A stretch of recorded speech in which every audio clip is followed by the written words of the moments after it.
Vamos a hablar ahora de los ciclos biogeoquímicos, recordándote que la materia, acuérdate que sigue una ley, la ley de la conservación de la materia, que nos dice que la materia no se crea ni se destruye, únicamente se transforma. Entonces, en los ecosistemas la materia se va a conservar. La materia la vamos a encontrar como parte de los dos factores que forman a los ecosistemas, los factores bióticos y los abióticos. Recuerda que los factores bióticos son los relacionados con los seres vivos que hay en todo nuestro planeta y todos contenidos en lo que se conoce como biosfera, la capa que alberga, pues, digamos, es el mayor ecosistema de nuestro planeta. Y los factores abióticos, que se refiere a todos aquellos eh, factores físicos que hay en la naturaleza y que los encontramos básicamente en las otras tres capas, que son la atmósfera, la litosfera y la hidrosfera. Los factores bióticos o los seres vivos están formados básicamente por 6 elementos que son básicos: el carbono, el hidrógeno, oxígeno, nitrógeno, fósforo y azufre. Y para que la materia se conserve, pues debe reciclarse, debe estar en constante reciclamiento, y eso lo logra gracias a los procesos conocidos como ciclos biogeoquímicos. El término biogeoquímico se refiere vamos a dividir la palabra en sus tres componentes: a un aspecto biológico, o sea, relacionado con la vida, que involucra a los seres vivos; en un aspecto de geos, de la Tierra, ¿sí?, que se lleva a cabo en la Tierra; y a procesos químicos que permiten que la materia sea reciclada. Los ciclos biogeoquímicos son muchos, toda la materia se recicla, pero vamos a mencionar, digamos, como que los principales: el ciclo del agua, ciclo del carbono, ciclo del oxígeno, el ciclo del nitrógeno, que lleva a cabo también un proceso de fijación de nitrógeno. Estos ciclos se les conoce como atmosféricos porque gran parte de ellos se llevan a cabo en la atmósfera. Eso le permite que ocurran de manera más rápida. Y el ciclo del fósforo y el ciclo del azufre, que son ciclos que se les conoce como sedimentarios porque principalmente se llevan a cabo sobre la corteza terrestre y ocurren de manera más lenta. ¿Sí? El reciclar la materia, digamos, reciclar estos elementos ocurre de manera más lenta. El ciclo del fósforo y el ciclo del nitrógeno se les considera, más bien, perdón, al fósforo y al nitrógeno se les considera nutrientes limitantes. ¿Esto qué quiere decir? Que es muy importante que los seres vivos lo tengamos en nuestra alimentación, porque, bueno, ahorita les voy a explicar dónde vamos a encontrar a cada uno de estos elementos.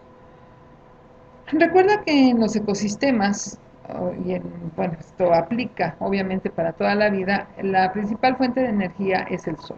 El sol es captado por los organismos autótrofos, o sea, los que producen su propio alimento: plantas, algas y bacterias fotosintéticas. Y la energía contenida en estos organismos autótrofos va a pasar a los conocidos como organismos heterótrofos en sus distintos niveles, o sea, los consumidores primarios, consumidores secundarios y así. Pero esta energía no pasa al 100%. Recuerda que si nosotros tenemos la energía contenida en una planta de un 100%, únicamente el 10% va a pasar al consumidor primario, y de ese 10% que pasó aquí, el 10% respectivo va a pasar al consumidor secundario. ¿Por qué? Porque mucha de la energía se pierde en forma de calor. Con la materia no ocurre lo mismo. La materia, ya te dije, no se pierde, se va a estar transformando. Entonces, ¿cómo logramos que todos estos elementos contenidos en la atmósfera, en la hidrosfera y en la litosfera se incorporen a los organismos vivos, los organismos autótrofos, para que nosotros podamos pues obtener energía de todo este proceso? Bueno, pues acuérdate que todo eso lo hacen a través del ciclo que siguen los nutrientes. Los nutrientes es pues la materia de la que estamos hablando en los ciclos biogeoquímicos, y estos van a ser los elementos que ya te mencioné con anterioridad. El carbono, el hidrógeno y el oxígeno forman parte muy importante de todas las moléculas orgánicas. El carbono está presente en toditito nuestro cuerpo, bueno, todos estos están presentes en todo nuestro cuerpo, y como te digo, pues está presente en todas nuestras células de nuestro organismo van a tener estos tres componentes. Además de que recuerda que aproximadamente el 70% de nuestro cuerpo es agua formada por hidrógeno y oxígeno. El nitrógeno y el azufre como parte importante de las proteínas, esas moléculas que le dan estructura a nuestro cuerpo, y el fósforo como también componente principal de las moléculas de la herencia, el ADN, el ARN. Entonces, estos elementos se van a estar moviendo en ciclos para ser, pues, valga la redundancia, van a ser reciclados, ¿sí? Cada uno va a tener su propio ciclo y los elementos, digamos, que vamos a encontrar combinados en un ciclo van a ser el hidrógeno y el oxígeno, formando el ciclo del agua. El ciclo del oxígeno está muy relacionado con el ciclo del carbono a través del proceso de respiración, y ahorita vamos a ver cada uno de estos ciclos de manera un poco más detallada. El ciclo del agua, tú ya estás muy familiarizado con él. El ciclo del agua, acuérdate, es una serie de cambios físicos que va a sufrir el agua en la naturaleza. Y pues si nosotros tomamos como punto de partida la evaporación, bueno, pues recuerda que por efecto de la temperatura, el agua se evapora, se convierte en vapor, en gas, que sube a la atmósfera. También el proceso de transpiración que llevamos a cabo todos los seres vivos, plantas, animales, lo llevamos a cabo. Entonces esta agua pasa a formar parte de la atmósfera para después, por efecto de las bajas temperaturas, sufre un proceso de condensación y va a pasar de un estado gaseoso, a un estado líquido o, en casos extremos, a un estado sólido. Recuerda que el agua escurre de las montañas y pues es llevada a depósitos de agua, ya sean lagos o ríos que desembocan en los océanos. También va a haber un proceso de filtración, el agua filtra a través de la corteza terrestre y pasa a los mantos freáticos que forman corrientes subterráneas para luego estas incorporarse a las aguas oceánicas y el ciclo pues continúa. El otro ciclo del que vamos a hablar es el ciclo del carbono, que como te decía va muy de la mano también con el ciclo del oxígeno, y comencemos por acá. El proceso de fotosíntesis que llevan a cabo los organismos autótrofos va a consistir en que que la planta absorba la luz del sol junto con el dióxido de carbono presente en la atmósfera para producir materia orgánica que nos la vamos a comer. Se la come el organismo autótrofo y después los heterótrofos. De esa manera incorporamos carbono a nuestro cuerpo. Pero también dentro del proceso de la fotosíntesis se libera un elemento muy importante, el oxígeno. Acuérdate que este nos sirve para respirar. Nosotros al llevar a cabo el proceso de la respiración vamos a estar liberando, o sea, introducimos oxígeno y liberamos dióxido de carbono que se va a la atmósfera. Recuerda que toda vida, todo lo que tiene vida, pues llega un momento en que se muere. Todos estos desechos orgánicos van a ser reutilizados por organismos descomponedores, digamos que los vamos a encontrar pues en el suelo, hongos, bacterias, y estos organismos descomponedores, todo el carbono contenido en nuestro organismo y demás, lo van a estar reciclando, convirtiendo en compuestos inorgánicos como el dióxido de carbono, que se incorpora de la atmósfera para poder continuar el ciclo de la fotosíntesis.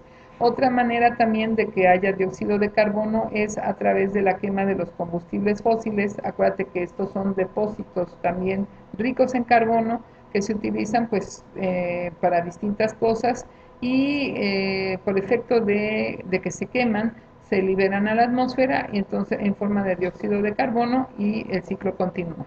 ¿Cómo se lleva a cabo en el lecho marino el ciclo del carbono? Bueno, el dióxido de carbono también se disuelve, digamos, puede estar en el agua disuelto, es un gas que se disuelve ahí. Las algas lo captan, realizan la fotosíntesis y bueno, haz de cuenta un ciclo similar, alguien se come al alga, los organismos llevan a cabo respiración, hay bacterias en el lecho marino, entonces pues es algo muy similar a lo que ocurre en la Tierra. Otro ciclo muy importante, el ciclo del nitrógeno. Comencemos por este lado, vamos a tener nitrógeno en forma de molécula de nitrógeno en la atmósfera va a sufrir un proceso de fijación por medio de bacterias que se encuentran en el suelo. Estas bacterias lo fijan formando amoníaco o también podemos ayudar, digamos, a la fertilización de las plantas, de los organismos autótrofos, utilizando fertilizantes que son ricos en amoníaco. Entonces las plantas pues van a asimilar esto y al asimilar el nitrógeno pues lo incorporan en su estructura y acuérdense que si la vaquita se lo come a pues también asimila nitrógeno en su organismo y si nosotros nos comemos a la vaquita pues también asimilamos nitrógeno.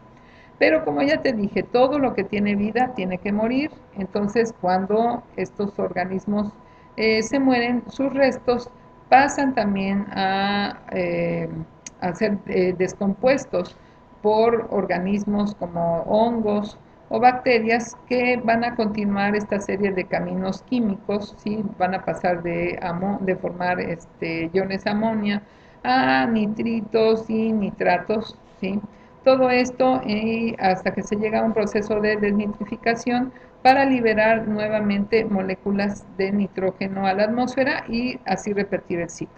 ¿Qué pasa en el agua? Bueno, esto que está aquí en la Tierra puede escurrir hacia los ríos, se libera hacia las aguas oceánicas.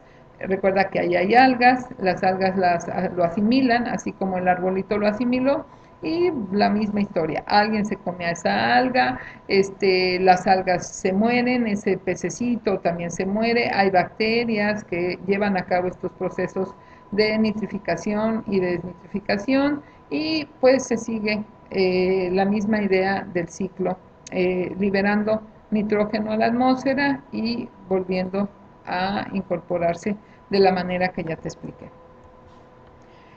El ciclo del fósforo lo comenzaremos, digamos, por aquí. Hay procesos de fertilización para las plantas en los cultivos, o sea, fertilizantes ricos en fósforo. También la excreción de los animales, si tú ves, la excreción de los animales pueden servir a las plantas también para que las plantas incorporen el fósforo. Este fósforo, pues también al haber residuos orgánicos sufre una incorporación al suelo, ¿sí? Que por efecto de erosión, digamos si es un suelo cercano a ríos o a lagos, pues va a incorporar este fósforo a este ambiente acuático. Recuerda que, bueno, este fósforo también los peces lo incorporan a su organismo y bueno, va a haber organismos descomponedores que van a permitir que ese fósforo pues sea reciclado al medio ambiente. Si a este pez se lo come un ave y el ave tiene desechos sobre la tierra, bueno, pues el fósforo sigue ese camino. También vamos a encontrar en el subsuelo yacimientos muy importantes de fósforo que se utilizan pues en la minería y a través de la minería pues se obtiene fertilizantes y el uso de minerales. Ya por último, el ciclo del azufre. Empecemos, digamos, bueno, podemos ver por acá, cuando hay volcanes, en las exhalaciones que hacen junto con las fábricas, todos los contaminantes que emiten a la atmósfera, liberan esta sustancia que es ácido sulfídrico, que se va transformando hasta convertirse en ácido sulfúrico, que se mezcla con agua y provoca lo que es la lluvia ácida, que se puede incorporar al suelo y este azufre pues lo pueden tomar las plantas que les sirven de alimento a esto, todos estos se mueren, hay organismos descomponedores que van a transformar estos azufres y pues los reincorporan nuevamente a la atmósfera. Estos azufres, fíjense bien, las bacterias, perdón, los transforman y los incorporan a ¿cómo se llama? Los fósiles, a los combustibles fósiles para que luego sean ocupados en las fábricas.